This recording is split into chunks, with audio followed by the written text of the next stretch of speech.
Let me just start by saying, those of you who know him, I actually just got a chance to talk to Doug on the phone. Had an incident there on the sideline, so praise God, he's doing better, and we had a good conversation. So just want to make sure everybody, those that you know him and kind of saw what happened there at halftime, just want to make sure everybody was updated with that.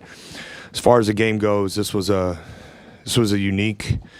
I don't know if unique's the right word actually, but this was a Big Ten battle that had just a maybe abnormal amount of big runs from both teams, and I thought we had great response throughout the course of the game. Offensively, got a little stagnant there in stretches, particularly against their zone, and proud of the way though our guys responded out of timeouts, executed plays, and then ultimately got the job done. So that's the most important thing, and this is life in the Big Ten. So with that, Adam, do you need time to finish that before you go? Or either Adam. I was just going to ask, there were a lot of moments in this game where it felt like you could have put the game away. It felt like you made that shot to kind of put some space in between, and then they came back and responded. How do you handle that when you're just constantly feeling like it's such a literal back-and-forth game? Yeah, I think we gotta stay poised at a high level, and I thought our guys did. Two in particular offensive rebound scores.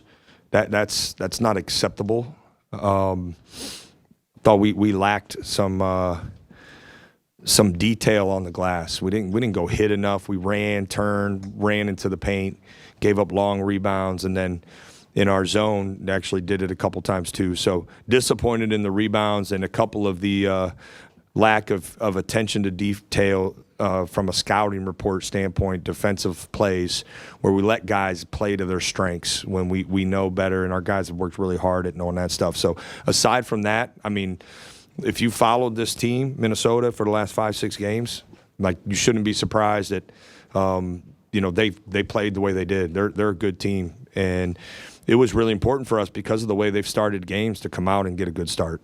So, again, couple things that were self-inflicted wounds that prevented us from, I think, maybe pushing it ahead, and they capitalized. That's what good teams do when you make mistakes like that. When you're looking for momentum, I know obviously you would have loved to come out and hold that double-digit lead, an easy win, but to get a fighting win like this, how much can that help this team as you move forward, knowing sometimes this season it hasn't gone that way? Yeah, it's great. It's great. We work really hard on end-of-game situations. We work really hard, and last 2 minutes of the game, last 3 minutes of the game, and I'm proud of the way our guys battled and executed down the stretch, and both sides of the ball. And then you chose to go with the suit again. Is that a staple now? Yeah, the bosses, and you can probably imagine who that is in my life, liked it. So at that point, not much for me to decide. You talk about lacking some detail in some things. Amari sat for significant stretches and he didn't score. What was that in game? He wasn't doing what he needed to do. Was he sick? Was there anything that went to that? Because this seemed atypical in a game like this. Yeah, it is. And he's a freshman and 18 years old, and sometimes I have to remind myself of that, and I think we all do. He's entitled to have an off night. Well, not by design, obviously, but I think he had a couple defensive breakdowns there that we felt like we needed to go with a different lineup. But listen, what that young man has done so far this season has been nothing short of really impressive and special. So he and I talked after the game, and I anticipate him having a great practice tomorrow. I have high-level belief in him. I've told you guys I love coaching him, and I think this game just called for some different lineups.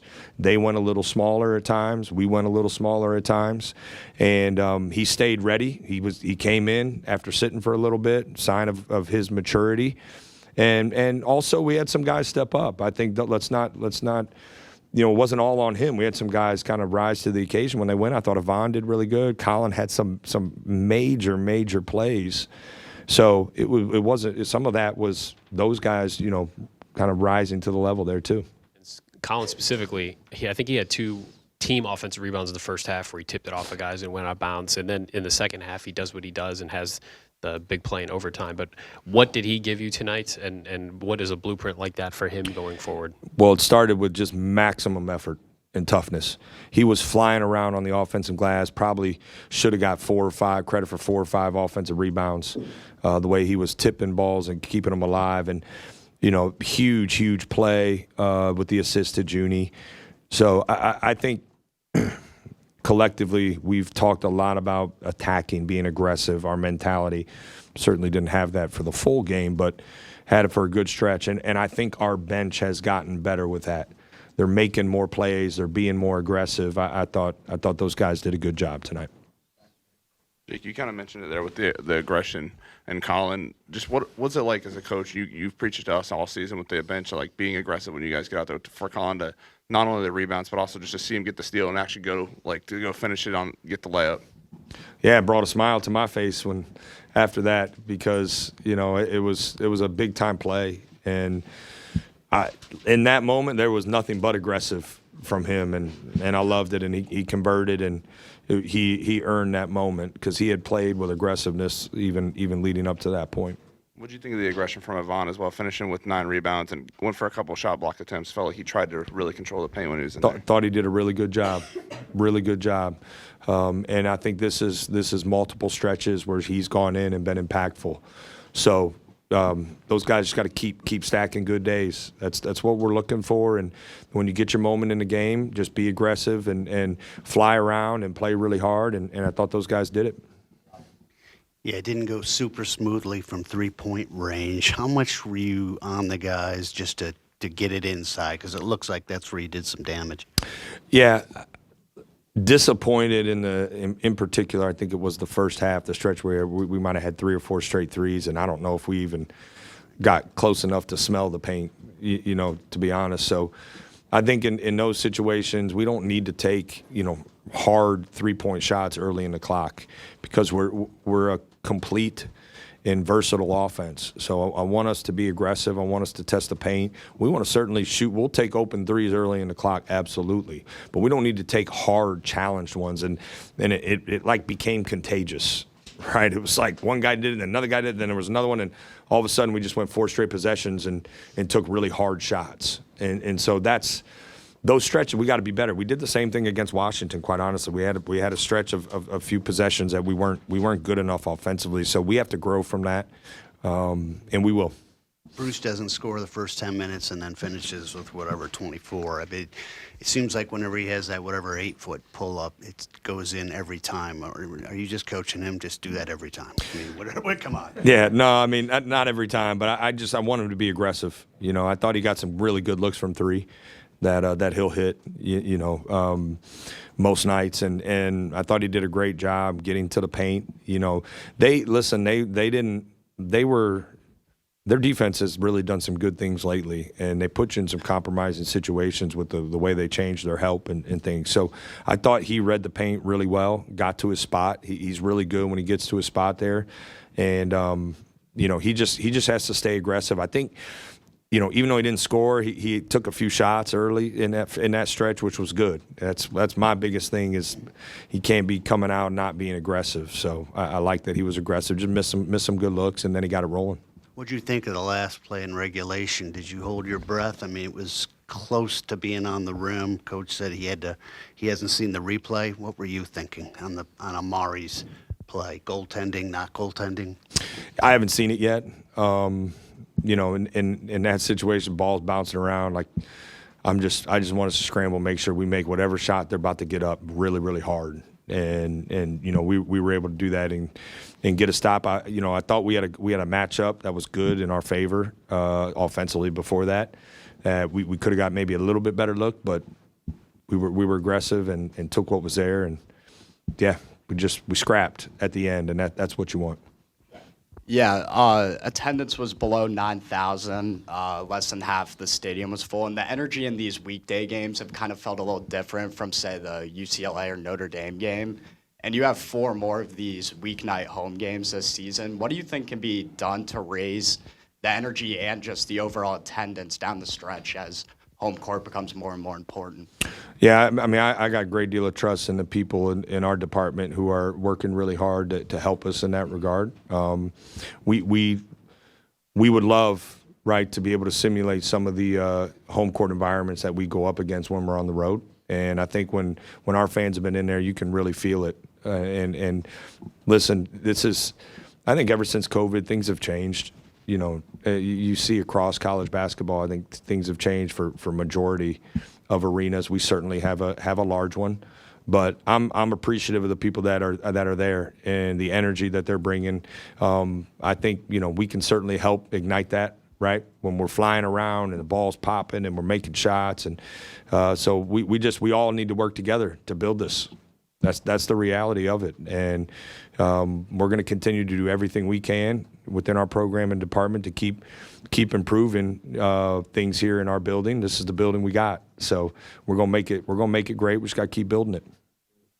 Yeah, this game from Devin didn't start well. 2 of 9 from the field, 4 turnovers. But the way the shots he made at the end of regulation and then in overtime felt really big and impactful. What did you see from him from a maturity perspective to respond from maybe a performance that wasn't going as well to then cap it the right way? I thought he settled a couple times in the first half, and I thought he got back to just like being a force on the glass, being a force, you know, in the paint. Certainly. There were a couple threes I thought he didn't need to take. A couple of them he does, and he'll hit most of the time. So I just felt like he got a little just settled a couple times early. And, you know, when he's flying around on the glass, that's how you know he is really dialed in. And his offense can come from a variety of areas. It can come from three. It can come inside. It can come from the mid post. It can come from drives. And, you know, we've tried to get him in some good, favorable spots there in the second half to help him get it going. And he stepped up and made some big-time plays, big rebounds, and some big-time buckets. When we talked to you leading into this game, you had said that against UCLA, the player-led communication in the huddles was the level you wanted it to get toward with this program. Was that the case again tonight? And what difference does it make in a game that's close like this, that's going to overtime, to have that if it was present? Yeah, great question. I think when the game was back and forth in the second half, it was better. We weren't as good in that regard, I think, throughout the course of the first maybe 20, 30 minutes. But down the stretch, it was high level. It was really high level. Guys were talking, multiple guys talking. Guys were talking on the floor more. So it's an area of growth. Listen, I think all teams really in all college sports who face a transfer portal, who face the roster, you know, makeup, like that stuff's some of the hardest stuff to build and grow. We're moving in the right direction there. So our upperclassmen and our leadership team got to continue to push that, and they have. You know, UCLA was elite. This was just good, I think, and so we're striving to be elite, you know, in that area every night. Jake, you start the first half 10-0 run, second half similar. No, I don't think it was quite. What were you seeing early that wasn't continuing, and then maybe you got back there at the end of the game? I thought our ball movement and pace in the half court was better in those segments. Without watching it fully yet, you know, and then when they shifted and changed their defense a little bit, I think we let that slow us down a little much as far as how we were moving and how the ball was moving in the half court. You know, this was a game we anticipated not getting a ton of opportunity in transition. We certainly wanted to try to push it every opportunity we had, but when they got set and just really kind of bogged down the paint and protected it, I thought there were a couple times we didn't move the ball enough and just kind of settled. So proud of the way we started both halves. You know, we've all talked about, right, the importance of that, and we've grown a lot in that area as a team. Is it okay if you guys don't mind if I like really hot? No, absolutely not. Thanks. Yeah. Michigan is up next. Colin White said when they interviewed him on the court, you guys are coming for blood. So how does the I think I understand figuratively, right, what that means. How does your mindset change and now shift to Michigan? Yeah, listen, this is a game that obviously we all are really excited for, and you know, I think for us, you know, it's a game that should be played twice a year. I'm glad the Big Ten did that, and it should be that way always and forever. So we're really excited about the opportunity. They're playing really well, but we're doing some really good things too, and we're going to go up there and give it our absolute best, and we are going to prepare our absolute best for this game. And this game means more. Like, yes, it counts as much on your Big Ten record as other games, but make no mistake, it's this way. I would imagine in every single sport, this game means a little bit more. But we got to prepare like we've been preparing. We can't get caught up on anything other than just being as mentally, physically prepared that we can possibly be. One more, sorry. There was a stretch in the first half right after you got up 10-0 where it was about 5 minutes without any field goals, and that could be detrimental against a team like Michigan. So what do you think your team needs to do to make sure that doesn't happen on Friday? Yeah, we got to take care of the ball. There was a stretch. We had some turnovers in that stretch. I think the stretch you're talking about.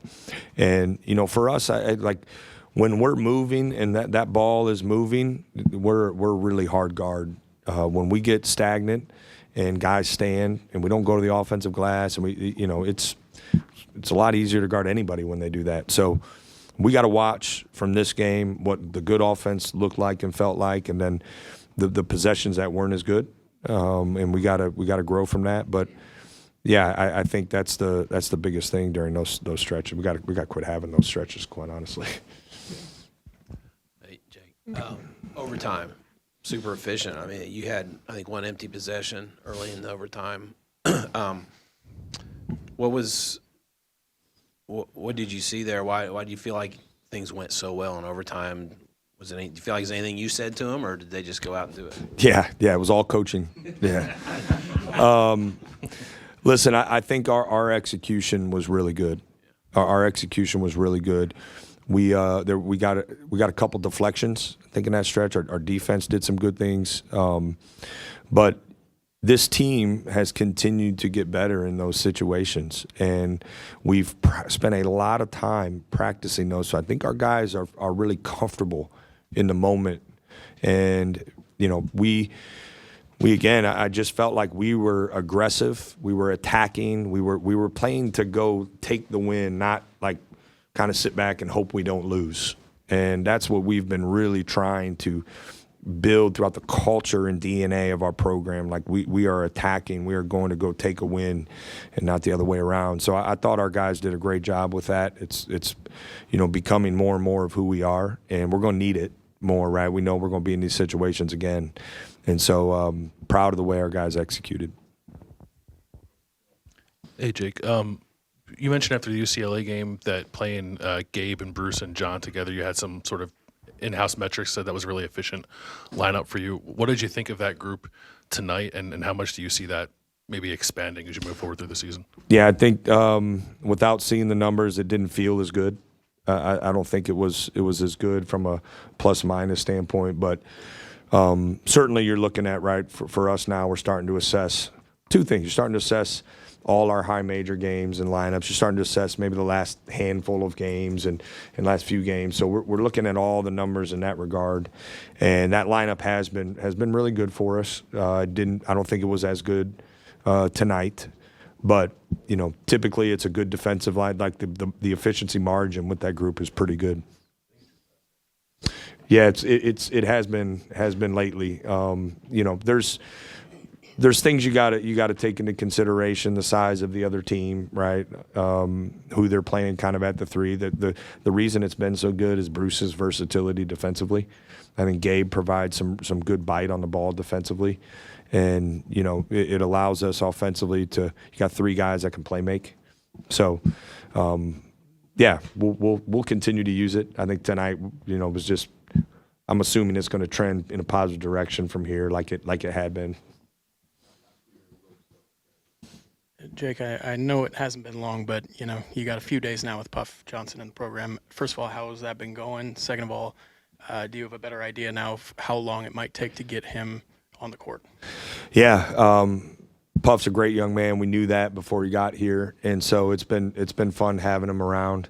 We're starting to kind of slowly get him integrated to practice. He and I've worked him out. He's working really hard. I think the biggest thing is game shape, right? He came in good condition. it's hard to, simulate a 5-on-5 Big Ten game. He's certainly played in them before. So that's valuable. We'll have a better feel. I'm not trying to dodge your question, but we'll have a better feel these next 2 days when he gets a chance to kind of be fully integrated in practice to see what the runway is for him to be available in a game. And listen, we're the most important thing, right, is his safety, health and safety, and then the next part is our team. And making sure that it makes sense and he gets familiarized with what we're doing, because what we do offensively and defensively is not easy. It's very much feel and basketball IQ. Thankfully, he's great in those areas, but seeing him interacting with his teammates, great. I didn't anticipate that being a problem at all. I was right on that, and he works really, really hard, which we anticipated. Just a great young man, and we're looking forward to him getting out on the court with us. It's just got to be done the right way, and we're still kind of mapping out what that looks like. The next 48 hours will be really revealing. Kind of going off something you said there, you've said before you don't really run a lot of set plays. The way you run your offense, is that easier? Is it harder for a new guy to come into the middle of the season? Yeah, we've had to run some more set plays in the last handful of games, and I think once after you run a set, because a lot of our sets are quicker actions, and sometimes you get a great look off the action. When you don't, we go to our kind of play after the play, our flow offense. And in that moment, there's a lot of reading and reacting that occurs. So that part, it's quite honestly very easy for him to he's been studying our playbook and stuff, so he can go in and execute a play. It's what happens after that where the feel, the basketball IQ becomes really important. Now, we have some things that trigger actions and stuff, and like we could do a whole coaching clinic at some point to go into all those details. But as far as the play after the play, that will be the hardest part to pick up. But he's smart. He's got a great basketball IQ. And we still have some guys who are getting better in that. Sometimes less options are better for certain guys. We've had to provide some clarity as the season has gone along for guys on what to do in certain situations. We try to let the ball talk and the shape we're in kind of form what we're doing, what we shouldn't be doing. And so he'll pick it up quickly because he's really smart. He's got a ton of experience, and that's an evolving process as a season. Because I think the great thing is we have continued to get better in that regard, and we'll continue to get better as the season goes on. Coach, what song best describes this team and why? What song? Yeah. Man, that is a I love that question, and that is a hard question to answer. The first thing that comes to mind is a song we started listening to as a group back in the summer. Our guys will kind of understand maybe the inside joke, but this song called Closer. And but I would like a rain check on that to think about that. Is that okay? I don't want that to be my answer. I'd like to be a little more I'd like to be a little more thorough and thought out. That gives me something to think about when I lay down tonight. I'm going to come up with a good answer, and maybe I'll give it to Gary and he can pass it along to you guys. But I like that question. I appreciate that. This may have been asked in a different way, and if so, I apologize. But the last 3 or 4 minutes of regulation, it felt like you guys had a 1 or a 2 point lead several times, and you're maybe a stop away from creating separation, and you had a lot of baskets given up right below the basket, a lot of and ones. Was there anything like a pattern or anything that you saw those last several minutes where you just struggled to get like the last needed stop, and instead it was like a foul? Yeah, we let number 5 get to his left hand multiple times.